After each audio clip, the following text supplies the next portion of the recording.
Mario fans, get out your fine china, because we're eating good this year. We're not saying Mario is back, since he never left, but with the recent announcement of Super Mario Bros. Wonder, the big, well, now little guy is getting his first fully new 2D platforming adventure in over a decade, the last one being New Super Mario Bros. U in 2012. So there's no need for that sad picture of Mario sitting on the stairs that's on every negative Nintendo related article. Let's instead join the discussion about Super Mario Bros. Wonder and give our 2 cents about what everyone's saying, because there's a lot. I'm Kyle with 1UP Binge, and these are Super Mario Wonder opinions we love and hate. Let's kick things off with the presentation. There are mixed thoughts on the new visual design for the game. It looks cuter and brighter than previous Mario entries, which many people find refreshing and charming in the visuals department. And we're definitely in this camp, as everything seems so much more expressive, from the cartoony animations like Mario grabbing his hat when he goes through a warp pipe to the Paper Mario-esque ducking pose.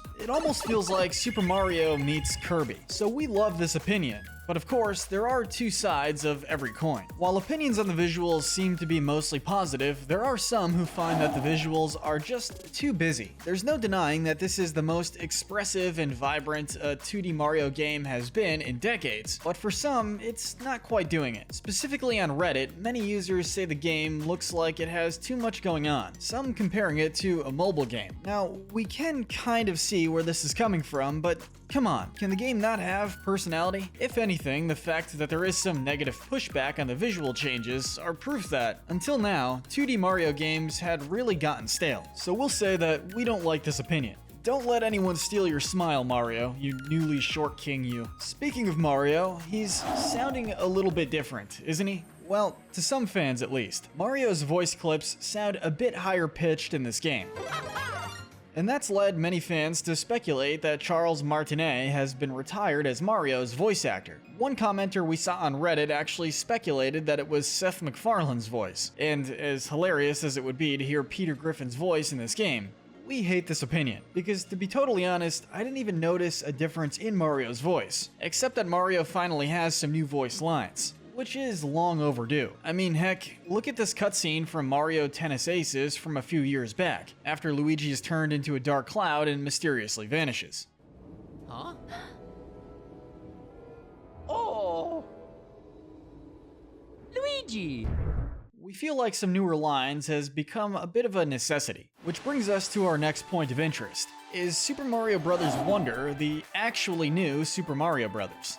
Let us make one thing perfectly clear. The new Super Mario Bros. Games are awesome. New Super Mario Bros. DS was super creative, New Super Mario Bros. Wii had fun co-op, and I mean, yeah, they kinda just kept making more of the same after that. But they were great. But it's no wonder why many fans kinda felt like 2D Mario games were dying. With the whopping 3 Super Mario Maker games that came out, it really felt like Nintendo was saying, you know what, screw it, make your own game. But as it turns out, the complaints of 2D Mario's loss of magic have been addressed. Quite literally. I mean, this game has an Elephant Mario power-up. They saved that for last, and this is only the first trailer. In 4 months, we'll get to see the experience in its full glory. But for now, we love this opinion. It's time for Mario to show the world that he hasn't forgotten his OG 2D platformer roots. Could this be to Super Mario World what Odyssey was to Super Mario 64? Only time will tell, but we're pretty darn optimistic. This next entry might be very cliche, but we can't possibly ignore it any longer. Mario is just stoned out of his mind. With the main power-ups in the Mario games consisting of mushrooms and other plants, the drug use jokes practically write themselves and are getting a bit old. But this game does take things to a whole other level. Ladies and gentlemen, it's canon. They've finally done it. No denial, no bargaining. The 5 stages of grief have been skipped, because they finally made an entire Mario game where the gimmick is Mario getting high off of a power-up, changing the very fabric of the world around him. This might unironically be the most agreed upon take on the game so far, and we gotta say, we do love this theory. It's literally Mario on LSD, the video game. Of course, Mario obviously isn't endorsing drug usage, he's just letting us try it out vicariously through him. What an absolute hero. And every hero needs some companions, but before we get to the big guns, let's talk about the talking flower. The very first shot of the trailer opens on a little orange flower with beady eyes, which you'd think is a power-up, but he's actually just chilling out. He provides a bit of commentary to Mario on his journey, from pointing out how peaceful a sleeping Goomba is to showing concern when stages get a little crazy. This is something really new for the Mario franchise in general.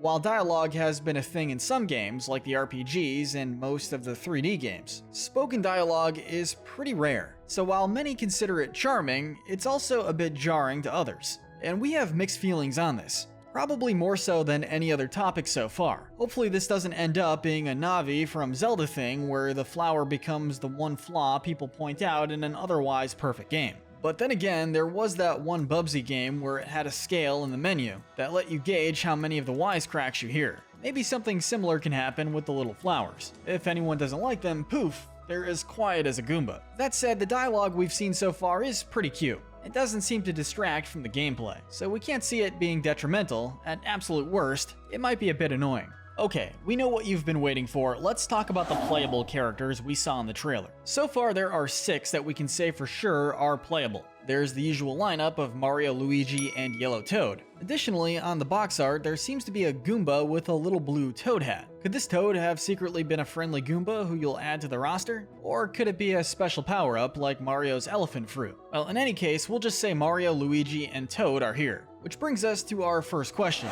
Where the heck is Captain Toad? Yeah, Yellow and Blue Toad are here, and that's great. What about our main man Red Toad? The one who's been there since the very beginning, delegated to a side character role before he finally got promoted as Captain Toad in later games. We're just gonna say it, we want Captain Toad, and we have mixed opinions on the lack of him, so hopefully there's a chance we see the little guy later. But let's move on to the remaining playable characters, Princess Peach, Daisy, and Yoshi. And wait, hold up. You're telling me that in this one trailer we have confirmation that Princess Peach isn't being kidnapped. In a 2D Mario game, the plot is not to rescue Princess Peach from Bowser. And what's more, Daisy is finally a playable character in a mainline series game, making this her first return to the main Mario series since Super Mario Land on the Game Boy. And further still, we can just play as Yoshi anytime. Like, not just when we find him in a block, or decide to yeet him into a pit.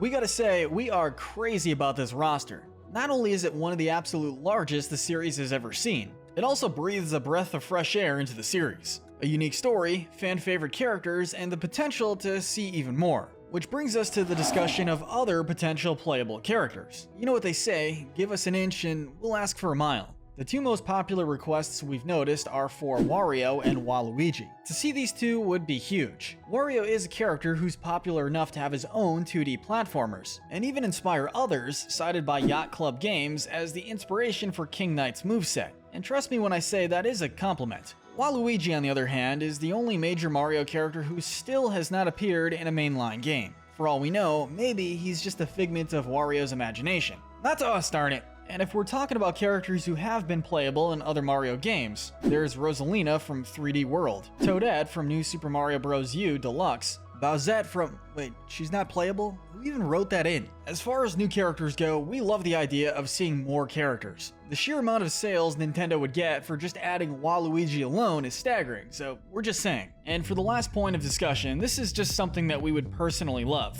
But remember how Bowser Jr. teamed up with Mario in Bowser's Fury? Well, hear us out. What if he did that again? I like to think that we've made it clear that we're big Bowser Jr. fans here at 1UP Inch. If Bowser has become a threat to the point where kidnapping Peach doesn't appeal to him, we have to wonder if the big guy's alright. Who better to help him out than Bowser Jr.? Maybe he narrowly escaped whatever's influencing Bowser, and he's gonna team up with the Mario crew to save his dear old dad. Not only would that be adorable, but playing as Junior and being able to fly to ridiculous distances in Bowser's Fury was so much more fun than it had any right to be. So we gotta say, we love this idea, which makes sense because we came up with it.